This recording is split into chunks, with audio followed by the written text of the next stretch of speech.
Joining us now by phone, the 45th President of the United States, former President Donald Trump. Mr. President, thank you for joining us. You were truth socialing along this speech. What is your first reaction to it real time tonight? Well, the biggest reaction is why didn't she do the things that she's complaining about? All of these things that she talked about, we're going to do this, we're going to do that, we're going to do everything. But she didn't do any of it. She could have done it 3.5 years ago. She could do it tonight by leaving the auditorium and going to Washington, D.C. and closing the border. She doesn't need a bill. I didn't have a bill. I closed the border and created the safest border we've ever had in the history of our country. She could have done all of these things, and she could still do them. She's got 4.5, 5 months left. She can go there right now.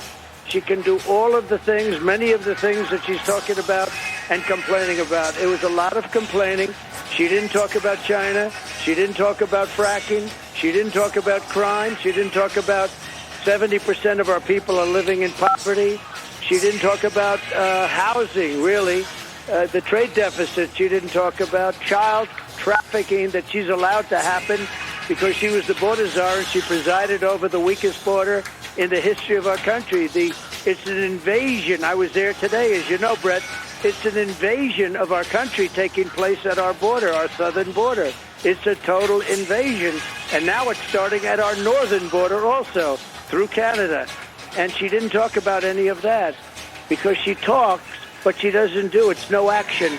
But, you know, look, other than that, it was a nice-looking room.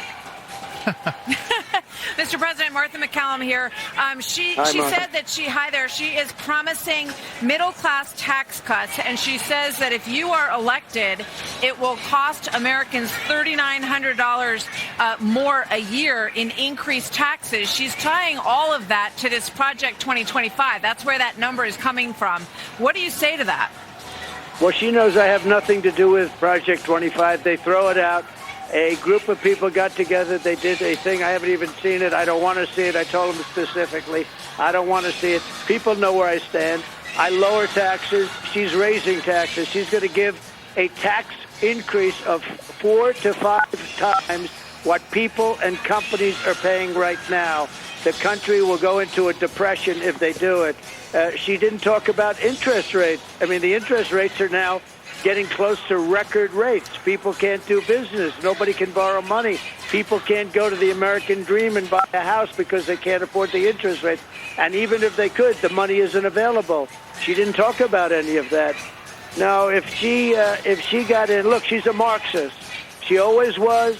She always will be. She's going to leave the border open. I was there today, and the Border Patrol, as you know, gave me total endorsements and all of that. I've gotten endorsed by almost every major police group in the United States. But she is a Marxist with open borders.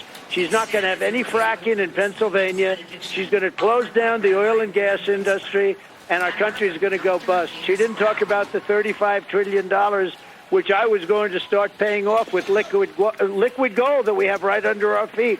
We were going to start paying off debt, lowering taxes still further. And, you know, she wants to raise the taxes on corporations. What they're going to do is pick up and move to another country, like the pharmaceutical industry moved to Ireland and they moved to other places. Many of these industries will just they're international companies. If she raises taxes like she wants to do on companies, there go those jobs. I'm more interested in the jobs than the companies. But there go those jobs. And what's going to happen, Martha, they're going to pick up. They're going to move to another country. They're going to pick up and move to another country where they're going to be promised taxes at half the numbers that she's talking about and more than that. Mr. President, on the issue of immigration, Vice President Harris, like many Democrats in this hall throughout this week, have used the bipartisan Senate bill and your efforts to lobby Republicans not to move forward with that, to use the issue in this election as part of this speech. She said she will sign that bipartisan bill. She, to your point, doesn't talk about executive orders that could have been launched in the beginning of the Biden administration. But how do you respond to that? And are you ready to debate Kamala Harris on September 10th, given what you heard tonight? Well, number one debate on September 4th at Fox, and she turned it down because, as you know, Brett, I was willing to debate with you and Martha. I was going to debate on September 4th. She turned it down. And I'm willing to debate on, I don't like ABC. I think ABC is probably the worst of the group. But I'm willing to do ABC. I was willing to do CNN with Joe Biden, and you saw what happened there. I mean, CNN does not treat me or Republicans very good. But I was willing to do it because it was the only way I could get to debate him and ask him how that turned out. But look, I am willing to debate, and I think we should do much more than one debate. But you know better than anybody, I'm ready, willing, and able because I told you yes, and she turned you down. And on the immigration issue? On the immigration, it's very simple. The bill was horrible. It would have allowed millions of people to pour into our country. Would have been horrible. It was a horrible bill. It was a joke. She doesn't need a bill. I didn't have a bill. I closed the border. I had the safest border in the history of our country. I closed it up.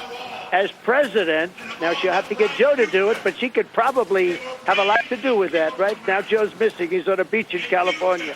But you know what? All she has to do, or all he has to do, is say, I want to close the border. The border is closed as of now. They don't need bills. They don't want to close the border. I stood at the border today in 100-degree weather, and I will tell you, it's a dangerous place. And I was being told by Secret Service and a lot of other law enforcement, sir, it's really dangerous here. I think it's time to leave. You wouldn't believe the things that I saw at that border. She's the border czar. Now she wants to deny that, but she's the border. In any event, she was in charge of the border.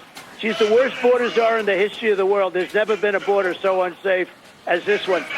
20 million people have poured into our country, many of them from prisons and jails, from mental institutions and insane asylum, and record number of terrorists. And other countries are releasing their prisoners from their jails. They're emptying out their jails into the United States of America because of her incompetence and her bad border policies.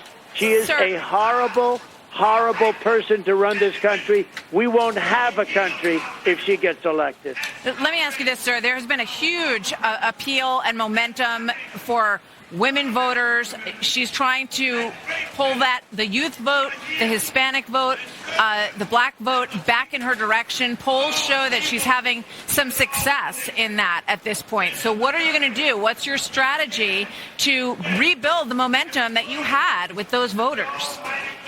No, she's not having success. I'm having success. I'm doing great with the Hispanic voters.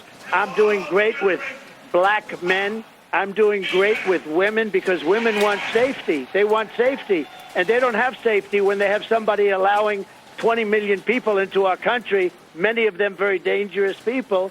No, it's only in your eyes that they have that, Martha. We're doing very well in the polls. We're leading in most of the polls. And in the swing states, we're leading in almost every one of them. Mr. President, let me interrupt. The auto workers are voting for me because you're not going to have an auto industry if she gets elected. They're going to all electric cars. All electric cars are going to be made in China. And you're not going to have, you literally will not have an auto industry. The United Auto Workers ought to be ashamed of themselves. They sold the workers down the tubes. Two quick things as we wrap up here, Mr. President. Tomorrow, do you expect to be endorsed by Robert F. Kennedy Jr.? And are you making a specific effort in Georgia to make up, if you will, with the governor of Georgia, Brian Kemp? Well, I just saw Brian on a very good man. Did you ever hear of a man named Sean Hannity? And he was interviewed by Sean Hannity, and he was very nice, and he said he wants Trump to win, and he's going to work with me 100%, and I think we're going to have a very good relationship with Brian Kemp, and that was on just before you people went on with that speech that we just listened to. And RFK Jr.? It just happened. And as far as RFK, I've had a great relationship with him over the years. I respect him. He respects me. I have no idea if he's going to endorse me. I know he's got a news conference. We happen to be in the same state. Arizona will be in the same state, but in quite different parts of the state. But it's possible we will be meeting tomorrow, and we'll be discussing it. He said, look, he was treated very unfairly by the Democrats. He would have beaten Joe Biden in a Democrat primary. I have no doubt about it. And they made it absolutely impossible for him. They made it that you have to get 60, 70% of the vote just to get in. And you know what? President. In the end, the Democrats did the same thing to Joe Biden. They threw Joe Biden out of the party. And that's they why did we the saw a same different thing night as they did to tonight. RFK. Mr. President, thank you so very much much, sir. for the time. Okay, We thank you appreciate very that much. live feedback.